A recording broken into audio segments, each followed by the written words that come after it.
Bem, queridos, mas o que nós temos a falar hoje é sobre a família, é sobre o casamento, é sobre os nossos relacionamentos familiares, é sobre os nossos deveres em família, amém? Isso é importante. De vez em quando é sempre bom relembrarmos esse assunto, que os maridos precisam ser lembrados de qual é o seu papel como marido. As esposas precisam ser relembradas constantemente sobre qual é o seu papel como esposa. Os filhos têm que ser relembrados dos seus deveres. Os pais têm que ser relembrados como eles devem criar os seus filhos. E há uns dias atrás nós tivemos bem divulgado na mídia, nos meios de comunicação, um casamento que realmente foi assistido pelo mundo todo, um casamento que ficou muito célebre, um casamento que, cá entre nós, uma grande jogada de marketing, para levantar uma nação, para tornar uma nação em evidência, para tentar tirar da crise, né? Tudo isso é marketing. E eu tenho até algumas coisas interessantes foram destacadas aqui sobre o casamento real e como é o casamento da vida real, né? Esse é o tema da mensagem de hoje. Casamento real versus casamento da vida real. Como que é na vida real? Interessante, para quem pretende se casar, quiser anotar alguns números, o seu casamento não vai ser como o casamento real. Eles gastaram cerca de 50 milhões, 256 mil. Sabe o que é, gente? Imagine 1 milhão. Com 1 milhão você compra o quê? Casa, carro. Umas 8 casas, se for umas casas de 100 mil, uns 4 carros, ou 8 carros populares mais ou menos, né? Pra você ter uma ideia, com 1 milhão hoje você compraria 8 casas de 100 mil e mais uns 8 carros populares de 25 mil. Só que você multiplica 1 milhão por 50 vezes, é isso que foi gasto no casamento real. Mas você que vai se casar, pretende se casar, não precisa se assustar, porque aqui no Brasil, nos dias de hoje, você faz um casamento aí, se você quiser festa, de 5 a 10 mil, vamos colocar assim, eu coloquei 9 aí, mas eu creio que com 5 mil dá para fazer um casamento com uma festinha, um bolinho e tudo mais, roupas, filmagem, fotos, se eu estiver desatualizado, decoração, mais ou menos vamos chutar aí por baixo, de 5 a 10 mil.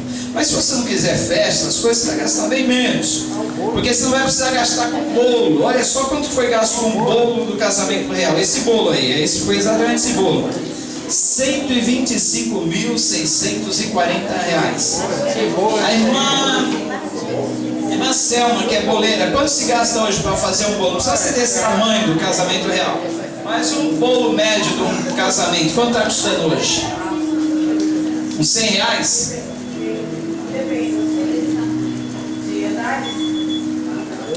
Não precisa ser grande assim, metade, 80 a 100 reais, é o que eu coloquei aqui, ó. No Brasil hoje, você vai gastar de 50 a 100 reais no bolo, tá bom? Não precisa ser o bolo de 125 mil, porque com 125 mil dá para comprar a casa, não dá? Dependendo da casa, foi o que eles gastaram no bolo. Vestido, o vestido real foi bem econômico, porque a própria noiva, a princesa, que fez o desenho do vestido, ela gastou aí 680 mil, né? Daí para comprar umas 4, 5 casas, né? Valor econômico, porque ela mesmo resolveu fazer o desenho à base do vestido, né? Agora no Brasil hoje você gastaria um vestido de noiva, R$650 a R$2.500, mais ou menos isso, bom? E se for alugar, creio que mais barato ainda, né? Então vai anotando no papel. Flores do casamento real, 1.260.000 só de flores, já pensou? Esse é o casamento sonho de muitas moças, não é? Pensou? Um casamento desse é 1.260.000. Para sonhar, né? 1.260.000 dava para você encher de flores, talvez a cidade inteira do Guarujá. Dava para florear as ruas inteiras da cidade de Guarujá. Mas é o que foi gasto. No Brasil você vai gastar mais ou menos hoje uns R$100 de flores, ou até menos, tá? Se você comprar as flores direto no Ceasa, Você vai gastar mais ou menos em torno disso. Bom, o anel, 1.570.000. Anel de 1 milhão. Só que esse anel igual esse, você pode comprar por uns 2, 3, 4, 5 reais aí no camelô. Já tem a réplica, né? Por alguns reais você compra um anel igualzinho, só que de 2 a 5 reais no camelô. Bom, mas um par de aliança vai ser aí, talvez, menos de 500 ou até 5.000 reais. Você pode comprar um anel bem bonito aí de casamento, tá bom? Mas não precisa ser tudo isso. Bom, no casamento real, a vida é um conto de fadas. Mas no casamento da vida real, realmente a vida é um fato, né? Não um conto de fadas. Lá é tudo encenado, lá é tudo coreografia, fantasia, ilusão. Olha, eu tenho certeza, eu garanto, que aquele casal não está vivendo melhor do que qualquer casal aqui da igreja que vive realmente dentro da palavra de Deus e tem a paz de Jesus Cristo no seu coração. O casal que resolve colocar o seu lar tendo como base a palavra de Deus e realmente vive tendo Jesus como cabeça, ele é um casal feliz. Ele pode não ter toda essa abastança, ele pode não ter todas as condições financeiras desejáveis, todos os bens, mas tendo a paz dentro da casa, tendo a harmonia entre o casal, ele vive melhor do que qualquer príncipe, do que qualquer princesa. Vocês creem nisso? É a verdade. O próprio Salomão, sábio Salomão, ele diz no livro de Provérbios que é melhor, olha, viver numa casa onde tenha hortaliças, onde tenha tudo simples, do que morar num palacete, num palácio, numa mansão, onde não há paz. E principalmente quando a mulher é rixosa, né? É melhor até morar numa cabana no fundo do quintal do que até morar dentro daquela casa rica, cheia, se a mulher for rixosa, rabugenta, briguenta, né? Então, a melhor coisa no lar, na família, é ter paz. Quando você tem a paz, mesmo que você more em condições simples, mesmo que você não tenha todos os bens, você tem muito mais alegria, muito mais felicidade, muito mais contentamento. No casamento real, os pares são sempre perfeitos e se ajustam perfeitamente. Mas no casamento da vida real, pares perfeitos só se encontram em lojas de calçados. Né? E às vezes nem isso, bem lembrado, que eu já comprei um par de sapato maior que o outro. Já cansei de contar essa história. Logo que nós viemos para Vicente Carvalho,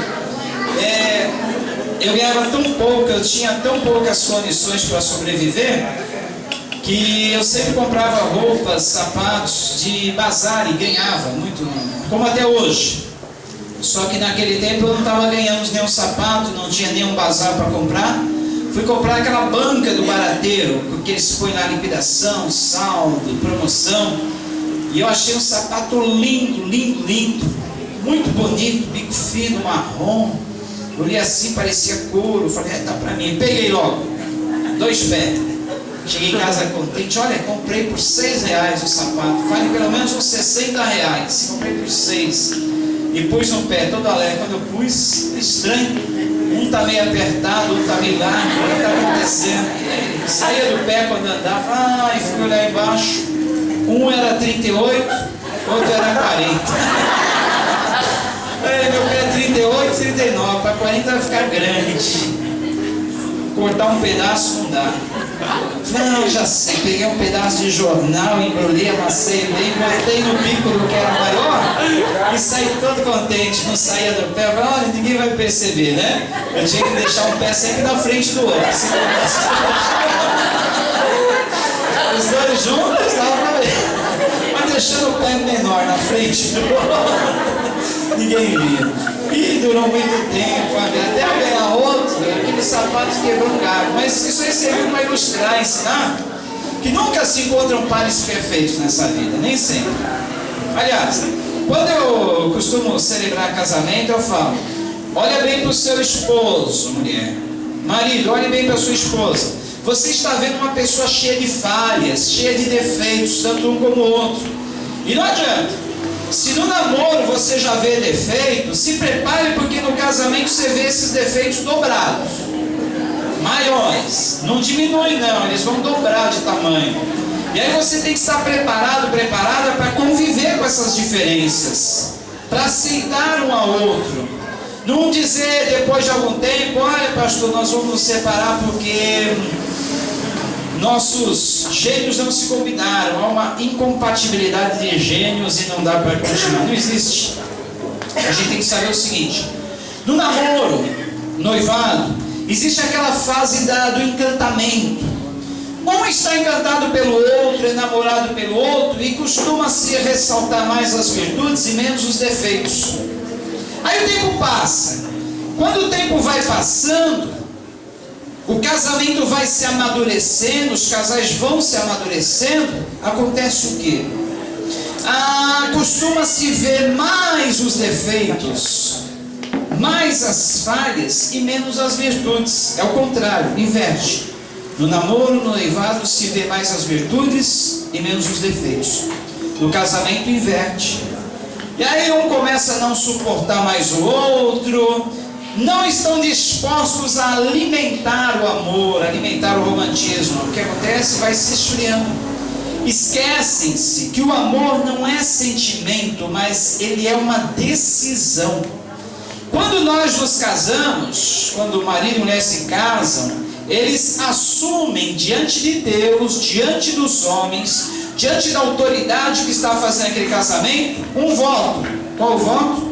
De sempre amar, respeitar o seu cônjuge e cuidar dele. Ele está tomando uma decisão: eu vou amar meu esposo, eu vou amar minha esposa para o resto da vida. Eu vou cuidar dele e dela, eu vou ser fiel a ele e ela até o resto da minha vida. Ele fez um voto. Ele não só assumiu aquele compromisso diante das autoridades, mas ele fez um voto diante de Deus. Ou vocês acham que tudo aquilo que é feito na igreja, na hora da cerimônia, os padrinhos, as pessoas que estão ali participando do casamento, é só uma encenação, uma coreografia? Não. Ali está sendo feito um voto diante de Deus, diante do altar, que vai haver o compromisso do amor, compromisso do respeito, compromisso do carinho, do cuidado e da fidelidade. E até que a morte venha separar o casal. Ou uma situação de traição irreparável, que aí seria uma quebra no vínculo matrimonial também. Mas, gente, pense bem, jovens que pretendem se casar, adolescentes, o casamento na vida real é assim, não é um conto de fadas.